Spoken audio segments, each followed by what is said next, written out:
এই যে কান্দির জমিদার এক ভিখারি এসেছিল মা দ্বারে ভিক্ষা করতে। বাবুজি, আমি কন্যা সম্প্রদান করব, মানে কন্যাকে বিবাহ দেব, আমি তো ভিখারি, আমি ভিক্ষা চাই। দাঁড়ি বারবার ধাক্কা দিয়ে ফেলে দিচ্ছে।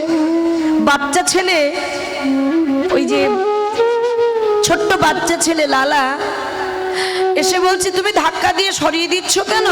ছোট বাবু, তুমি কিছু বলো না বাবু, ওই জমিদারের নিষিদ্ধ আছে, কাউকে ভিক্ষা দেবেন না। সে কি? উনি কন্যাদায়গ্রস্ত, উনি ভিক্ষা করতে এসেছে, আমার বাবার এত কিছু আছে, যাও আমার বাবাকে বলো ওনাকে 1000 টাকা দিতে। তখনকার সময় 1000 টাকা অনেক মূল্য। এখন ছোট্টে ছোট্টে গিয়ে বলছে, বাবু এক ভিখারি এসেছে আর ছোট বাবু বলেছে তাকে 1000 টাকা দিতে। এই কথাটা যখনই বলেছেন 1000 টাকা দিয়েছেন মা। দেবার পরে ভিখারি যখন চলে গেল, ছেলেটিকে বলছে, মানে প্রাণকৃষ্ণ সিংহ বলছে তার ছেলেকে, মানে লালাকে বলছে, শোন তোকে একটা কথা বলি, আজ তুই বলেছিস আমি দিয়েছি 1000 টাকা, কিন্তু আজ থেকে কোনোদিন আর কাউকে ভিক্ষা দেবার আশাটুকু যেন তোর না জাগে। যদি ভিক্ষা দিতে হয়, যেদিন তুই নিজে ইনকাম করবি, নিজের ইনকামের পয়সা দিয়ে লোকের দান করিস, আমার টাকা নয়। নিতাই গৌর হরি বল। এই কথা শুনে তখন বললেন, ছি ছি ছি ছি ছি ছি ছি, এত বড় জমিদার আমার পিতা, আমার নিজেকে লজ্জা লাগছে। একজনকে দান করছে, তবু আমার এত বড় কথা শুনতে হলো। অনুরাগ এলো, একাগ্রতা না হলে ভগবানকে পাওয়া যায় না মা। চলে গেল বর্ধমানে। বর্ধমানে 20 টাকা বেতনে কাজ শুরু করেছেন। প্রাণকৃষ্ণ যখন দেহ রাখবেন, অনেকেই অনেকবার আনতে গেছে, আসেনি। দেহ রাখবার সময় বলছে, আমার সন্তানটাকে একটু বলো, আমার ভুল ভেঙে গেছে, একটু আমি দেখতে চাই, তবু আসেনি। তাই প্রাণকৃষ্ণ দেহ রাখবার সময় ভগবানকে বলেছিল, ভগবান একটা কথা মুখ ফসকে বলে ফেলেছি, তাই আমার সন্তানের এত অনুরাগ, এত অভিমান, তুমি রক্ষা করো দয়াময়। বলে দেহ রাখলো। কান্দি থেকে সবাই মিলে গিয়ে হাতে পায়ে ধরলো, বাবু যার প্রতি অভিমান সে তো চলে গেছে, এই জমিদারি রক্ষা করবার জন্য তুমি চলো। তাই এসেছিল মানিতাই গৌর হরি বল। এসেছেন, কিন্তু তার মনটা ছিল উদার। এক ভিখারি এসেছেন ভিক্ষা করতে। বাবুজি, আমি হলাম দিন ভিখারি, আমার ভিক্ষা দেবে? সোনার একটা পুটলি দিয়েছিল মা, আদর করে পুটলিটা নিয়ে যখন মাথায় করে নাচতে নাচতে যাচ্ছে, কাছারি বারান্দায় বসে দেখছে, আহা আনন্দ পেয়েছে, যাচ্ছে।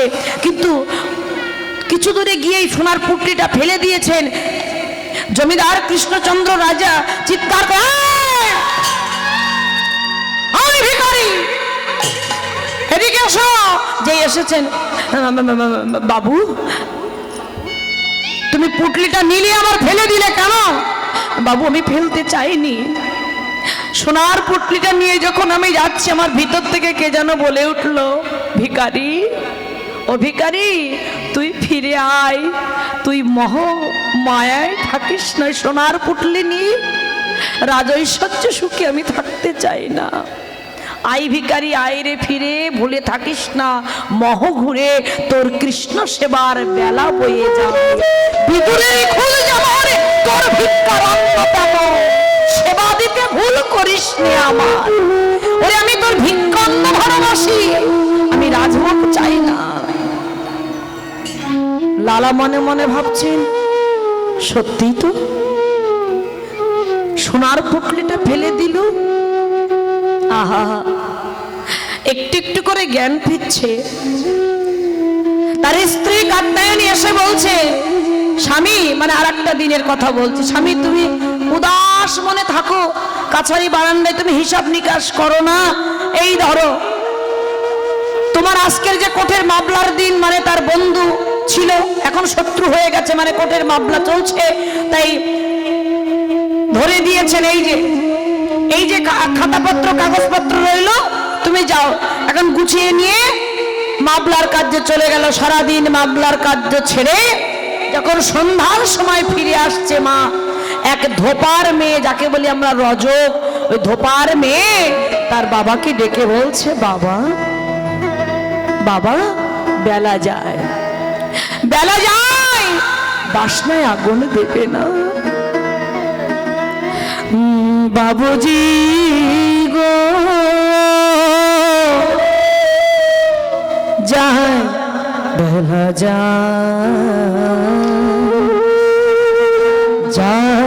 বেলা যায়।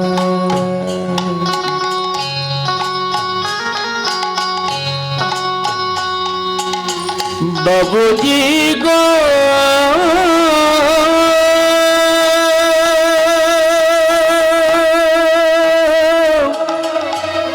যায়, বেলা যায়, যায়, বেলা যায়। বেলা গেল সন্ধ্যা হলো, বেলা গেল সন্ধ্যা হলো, বেলা গেল সন্ধ্যা হলো, বেলা গেল সন্ধ্যা হলো, আর তো বেলা নাই, যায় বেলা যায়, যায় বেলা যায়। বাবুজি গো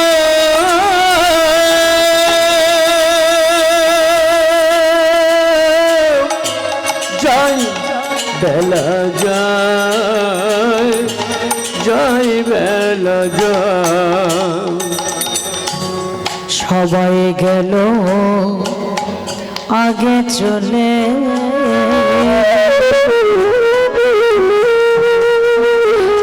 আমি একা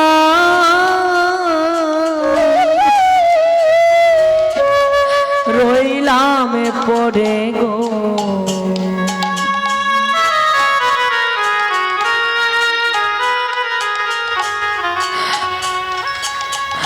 ডাকার সময় পাবে না গো, ডাকার সময় পাবে না গো, ডাকার সময় পাবে না গো, ডাকার সময় পাবে না গো, আর তো বেলা নাই, যায়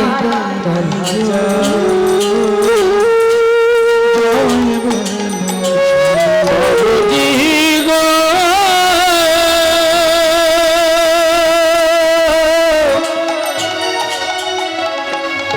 ওহে বাবুজি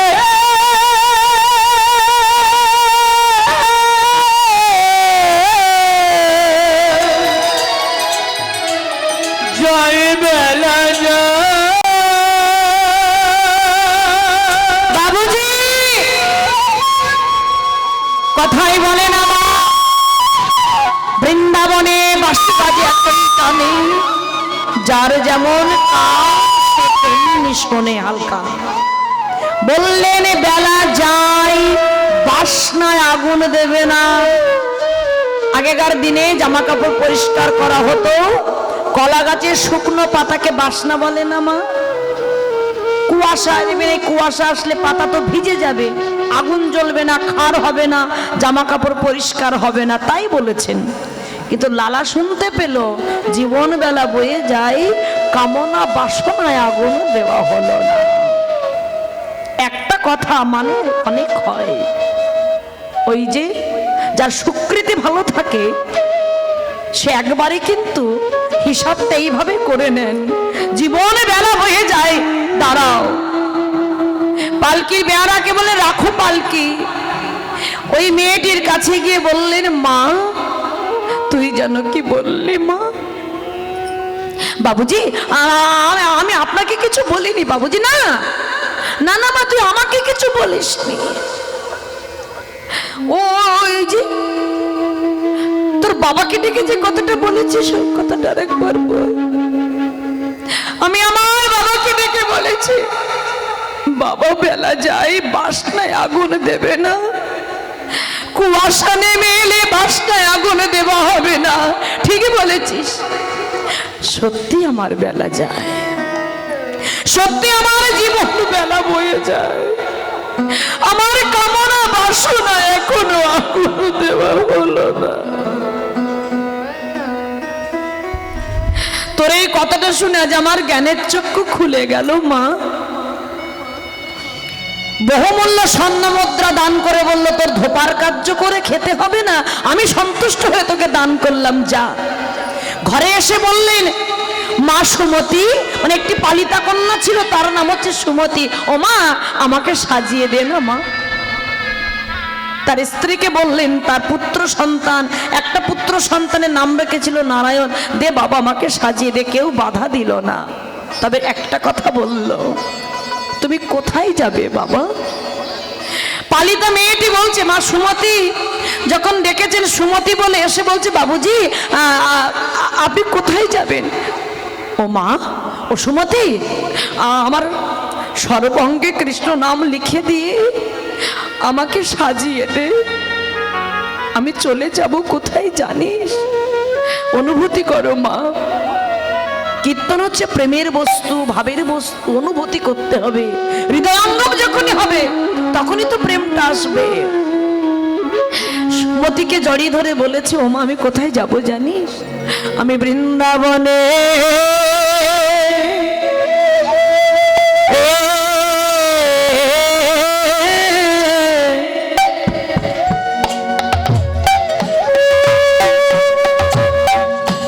বনে চলে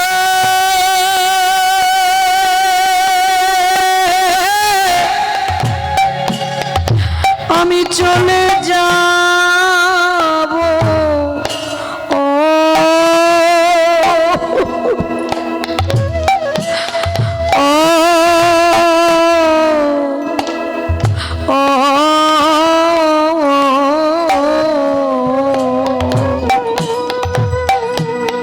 আমি বৃন্দাবনে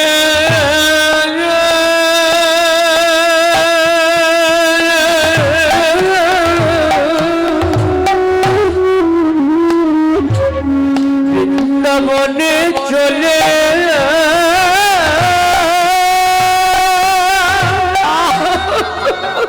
চলে যাব।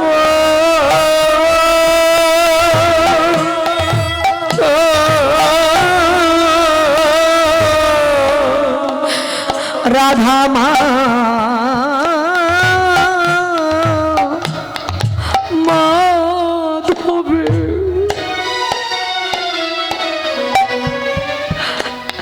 রাধা মাধবের চরণ পেতে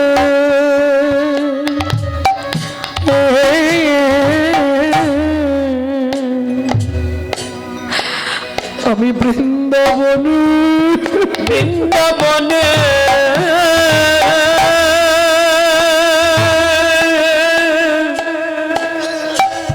চলে যাব।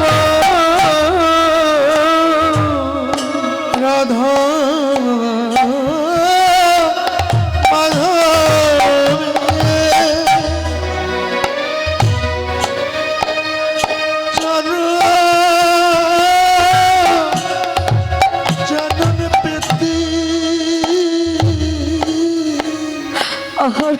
আমি বৃন্দাবনে চলে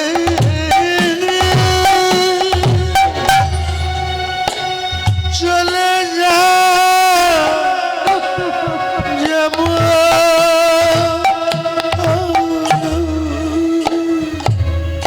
রাধা মাধবে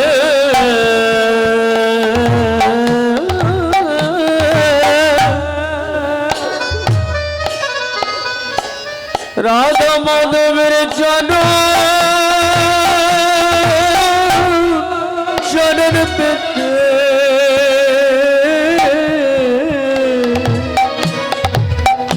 আমি বৃন্দাবনে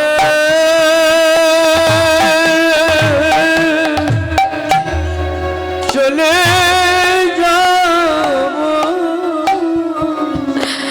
আমার বিষয় বাসনা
কতদিনে দয়া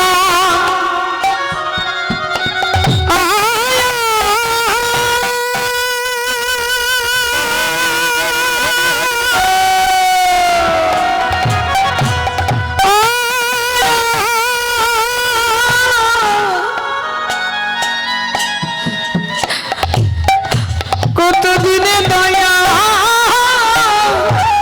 দয়া হবে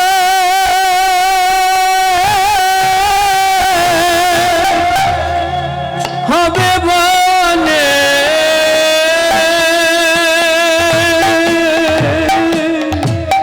আমি বৃন্দাবনে চলে যাব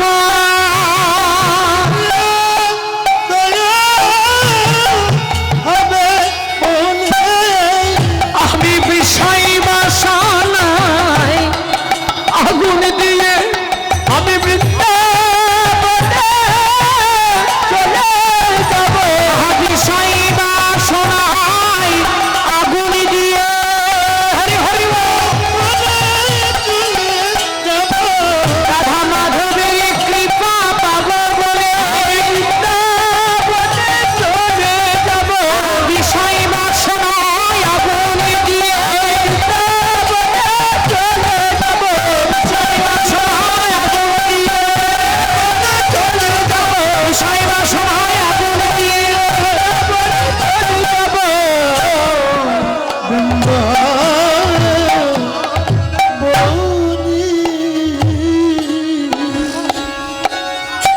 আমি চলে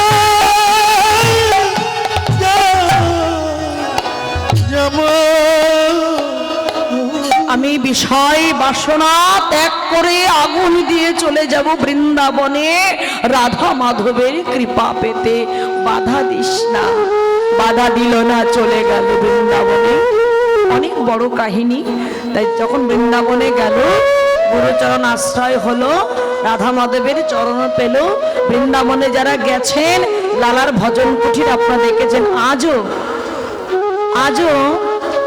রাধা মাধবের ভোগ দেবার পর থারিটা নিয়ে রাধা মাধবের সেই ভোগের প্রসাদটা নিয়ে প্রসাদটা মাথায় করে আজও সেই পূজারি লালার ভজন কুঠিরে ওখানে যেখানে ভজন করতে নিয়ে যায় আমরা নিজেরা গিয়ে দেখেছি দরজা বন্ধ করে আগে ওখানে দেবে তারপরে প্রসাদ পাবে নিতাই গৌর হরিব হরিব রাধা মাধবের চরণ ভগবান বলছে আর বেলা নাই বেলা যায় তাই ভক্তদের জানালেন হে জীব শিক্ষা দিলেন জীবন বেলা বয়ে চলে যায় আর বেলা নাই তাই আজ কি বলছে পদাবলী পদের ভাষায় আস্বাদন করো আজও মাঠে আমার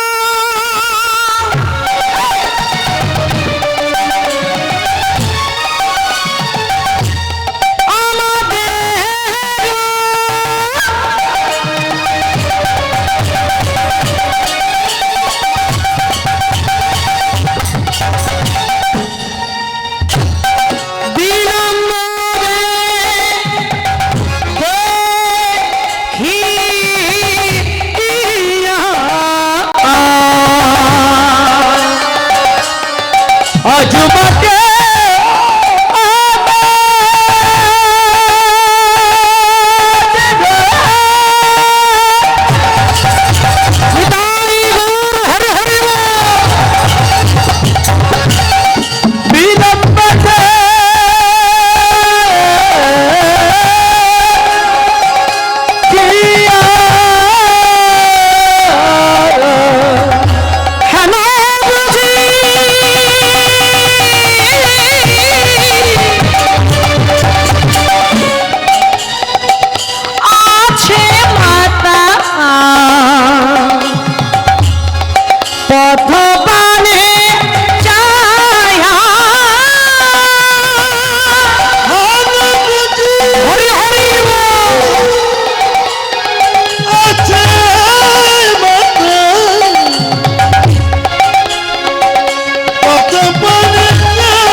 পানে চেয়ে আছে কত পানে চেয়ে আছে কত পানে চেয়ে আছে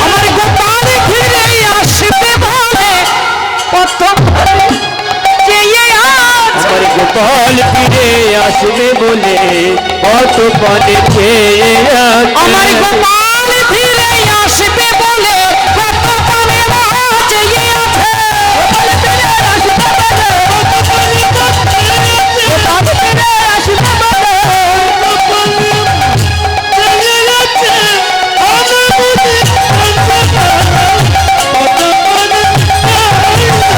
আরে হেন বুঝি কাজ মতো কত পণে চাইয়া আজু মাঠে আমাদের বিলম্ব দেখিয়া হেন বুঝি আছে মাতা কত পানি চাইয়া।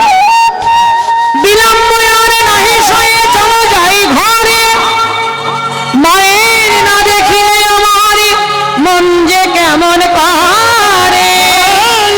না দেখিলে আমার মন যে কেমন করে। মায়ের না দেখে আমার মনটা ভালো লাগছে না, এই যে মায়েরা ঘরে যেতে হবে তো, বুঝতে পারছি উসপুস করছেন তো। হ্যাঁ, আর বেশি সময় গাইবো না, আপনাদের চিন্তা নাই। ঠিক সময় মতো আমি গোপালকে ঘরে নিয়ে মায়ের কোলে দিয়ে দেব। বলরাম দাসে কয়ে পদকর্তার নাম ওই যে বলে রেখেছি, যে কীর্তনে কীর্তন করবেন, যেখানে কীর্তন শুনতে যাবেন, পদাবলী গাইলে পদকর্তার নাম যখনই বলবে, মাথায় রাখবেন এটা, পদকর্তার নাম যখনই বলা হবে সঙ্গে সঙ্গে হাত দুটো এক জায়গায় করে তার চরণে শরণ নেবেন। তা আপনার ঠান্ডার মধ্যে হাত বাইরে দিতে হবে না, চাদরের মধ্যে থেকে শরণটা করুন। বলরাম দাসে কয়ে শোনো কানাইয়ের বউ, সকলের খানো মাঝে পরে তার।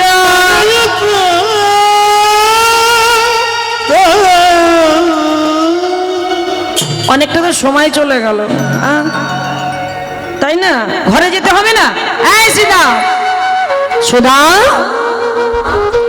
খুঁজে নিয়ে আয় ধেনুবর্ষ গান, খুঁজে নিয়ে আয়, আমরা ধেনুবর্ষ গানকে নিয়ে ঘরে যাব।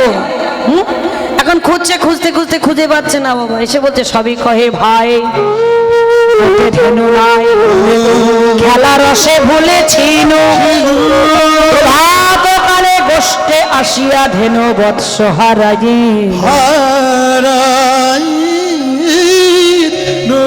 এই যে বললাম এই লীলাটা শুনতে চেয়েছেন, এটা সব দেহতত্ত্ব। উত্তর গোষ্ঠ মানেই দেহতত্ত্ব। প্রভাতকালে এসে সব আমরা সত্যি হারিয়ে ফেলেছি, তাই না? অর্গানগুলো আস্তে আস্তে তো নষ্ট হয়ে যাচ্ছে। হাই পাওয়ারের চশমা না হলে আমি দেখতে পাচ্ছি না, তার মানে আমার শেষ। আপনাদের মুখ কিন্তু সত্যি আমি ঝাপসা দেখছি। দূরের মানুষ তো আমি বুঝতে পারছি না, কেন আমার চশমা ছাড়া আমি চলতে পারি না। আমার মাথায় খুব সুন্দর চুল ছিল জানেন, এখন তো সব সাদা হয়ে যাচ্ছে। আমি কালো করছি, মানে প্রত্যেকের কথা দিয়ে বলছি, কালো করছি, 3 দিন পরে গোড়া সাদা হবে, হ্যাঁ কি না? আমি যখন কীর্তন করতে এসেছি বলছি মাসি তোমার মাথা সাদা হয়ে গেছে, মানে চুল উঠে গেছে।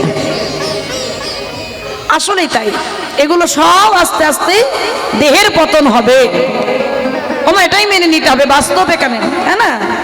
গাড়িতে বেশি সময় বসলে মাজা কনকন করে, তার মানে সংকেত দিচ্ছে আর সময় নাই। তাই গৌর হরি হরি বল। কানে কম শুনছি, চোখে কম দেখছি, এগুলো বাজার থেকে দেখো বেগুন কিনে আনা হয়, দেখতে সুন্দর লাগলে কি হবে, কাটলেই দেখবেন ভিতরে পোকা। তার মানে আমাদের ভিতরে সব নষ্ট হয়ে যাচ্ছে, সব এক এক করে হারিয়ে ফেলছি। গোয়ালার ধন কেবল গোধন, সে ধন হারালাম ভাই। মাতা কি বলিবে, পিতা কি বলিবে, মনে মনে ভাবিতা। পিতা মাতার কাছে গিয়ে কি বলে জবাব দেব? বিশ্বপিতা ভগবান যখন পাঠিয়েছিল তখন কি এরকম ছিল? সবই তো পরিপূর্ণ ছিল। ক্ষয় হতে হতে হতে হতেই তার